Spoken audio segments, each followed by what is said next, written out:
Аяныкы жайлаудамыз. Жайлауға көштік, Қатын көл деген көлдер бар. Ауыз көл, Қатын көл деген көп, 7 көл бар. Менің южының ар жағында. Соның бәріне қойшылар жайласады. Біз сиыршылар барамыз. Қатын көл дегенге орналастық, келдік. Қашар бағамыз. Содан мен аяғым ауып. Содан 9-шы июн күні саятылды. Южныйдан дәрігер алып келді. Оля деген орыс дәрігер болды. Біздің папаңның Болат деген жолдасының әйелі. Сәтпаевтан бірге келе жатты. Сол орыс қазақшаға түсінеді, жөнді айта алмайды, кейбір тілдері келмейді қазақшаға. Бірақ жеткізеді. Сол келді, тірлігіңді кесті. Сол Оля кесті ма? Оля кесті. Орысша сөйлейді. Орыс. Қарай, орыс. А? Немене? Орыс мінезі сол екен. Елмиранікі де орыс. Екеуіндікі орыс. Елмир екеуіндікі бір сол. Иә. Ана орысша сөйлеп білетінім соның бәрі қанмен тарыға шығар. Кіндік? Айтып тастайтын. Содан Қапыраз Қаратай көлдің мына тауының басында бізбіз, аяқ жақта Қаратай мен Шакира деген жолдасымыз болды. Олар да сиыр бақты. Соның үйіне, оның алдында біз сен тумай тұр онда, сен жоқсың. Қарағандыға барып келдік. Содан Бейсен бар, Сәрсен бар, екеуімен. Шакира екен ол кезде тайшаны саламыз, контрактация дейді. Ол тайшаларды салып ақшаламыз 260 теңге. Соны менен екеміз кетті Қарағандыға. 2-3 тайшаны салып алып. Содан Қарағандыдан барып, Бейсен мен Сәрсенге бір қап киім алдым, неше түрлі киімдер. Бір қап шай алдым, Иркутск киіп, қызыл Ташкедегі. Сөйтіп, бір sıra киім алып, сөйтіп келдім. Сол елге барғанда бізді Орбита деген ресторан жаңадан ашылған Қарағандыда. Соған бізді қонақ қылды. Кімдер? Шакираның апасы Рымтай деген болды. Сосын оның подружкасы Сағындық деген болды. Баяғы бір подружкасын Аяма ұмытып қалдым. Үшеуі бізді шақырды қонаққа. Ресторан ол кезде арақ ішеміз. Ресторанға бардық, көйлеттік. 3 ай, 6 ай. Содан еттен қонаққа шақырайын дегенде жаңағылар біз қайтамыз. Неткесін шақырды ғой ресторанға. Содан кейін біз қайтып кеттік, сосын ол кісілер қайтып кеттік. Жазда демалыс отпускаларында келіңдер. Көлге көшеміз біз жазда, көлдің басында күтеміз деп. Ар жағында бұлақ бар, ағаш бар. Содан как раз мен тишт алатын күні бір күн бұрын келді. Солар. Қаратай үйіне қонаққа келіп, той сойып Қаратай сол үйде қонақта болдық. Ертеңінде сен тудың. Содан жаңа енді той сою керек. Содан той сойып шылтақараның қолмығын жасайды ғой ол кезде. Содан Шакира бәрін маңайдағылар келіп осы қартапа күннің әлі. Қалия деген әйел жүр ғой қазір. Қалия. Әйнекеде жүреді ғой Қалия деген әйел. Және кімдердің, дәулелердің үйінесіне. Ол білмеймін.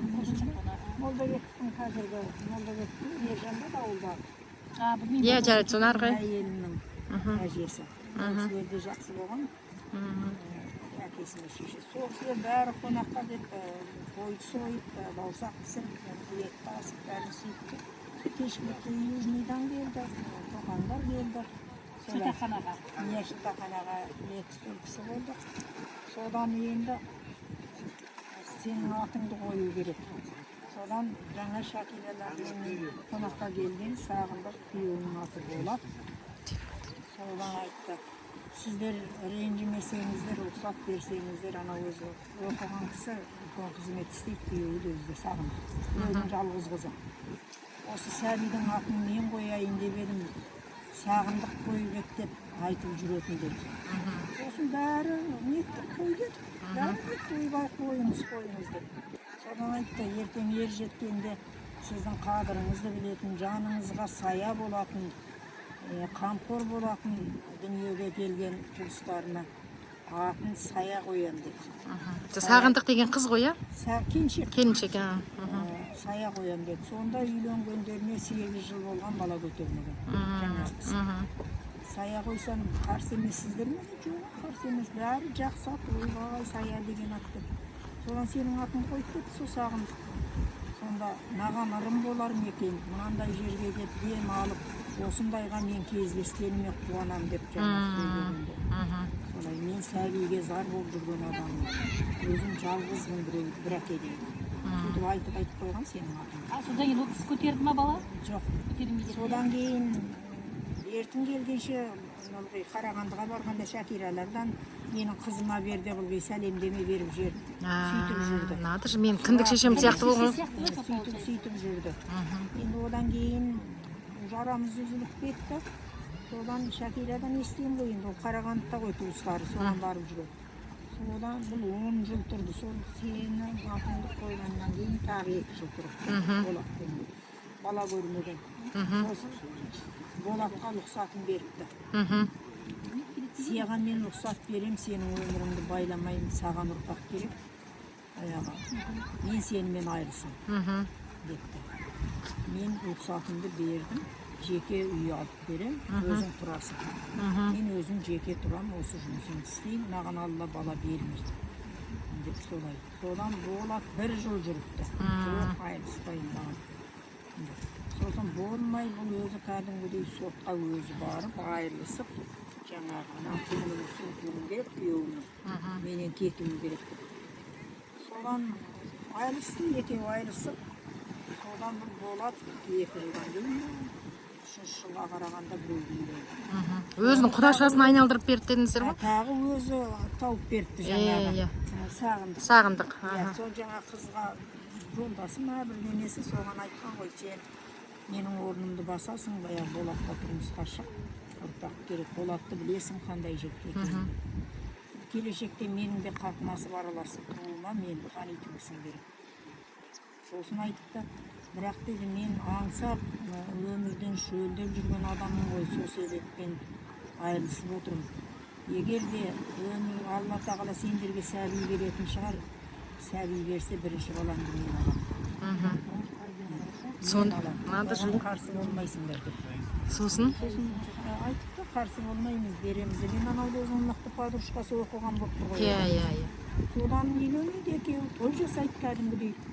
Содан 1 жылдан кейін жаңағы қыз табады. Екінші алған әйел. Қыз туғаннан кейін сразу сол туған баланы роддомнан уәде деп беті жүзінде көрместен Сағындыққа береді. Құдай алдында сұраусыз міне. Сенің де арманың орындалсын, маған да береді Алла тағала деп. Тоқалы беріп тұр ғой сонда бәйбішеге. Екеуі, күйеуімен екеуі рұқсатымен роддомнан бар да өзің ал.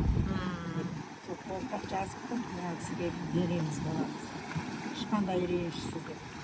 Содан енді өзінің әке шешесі бар, бұлар бар, роддомнан алып шығып, мәз болып той жасап Сағындық. Содан кісі жалдайды, іздейді дейді, бала тәрбиелейтін жақсы кісі керек маған деп. Содан өзі демалысынан кәдімгідей отпуск алып, декретный. Алып сол баланы нетті. Одан кейін уже 5 бала туыпты.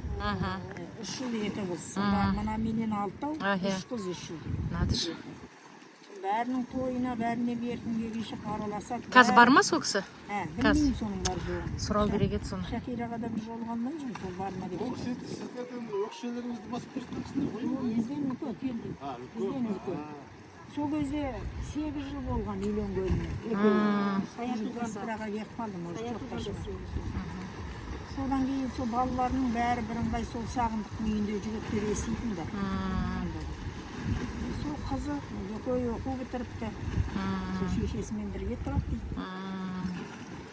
Үйленген жоқ, ертеде бір айтқан үйленген жоқ қызы. Сол кісімен бір кездесе алмадым әйтеуір. Иә, сол кісі тірі болса қазір көрсе ғой, иә? Шешесімен бірге тұрады, жоқ та шығар. Жоқ та шығар уже. Кім біледі, а может бар. Басқа жақтан көшіп кетті ма қызы. Солай менің есімім дүние осылай аталған, иә? Надо же, история. Солай история.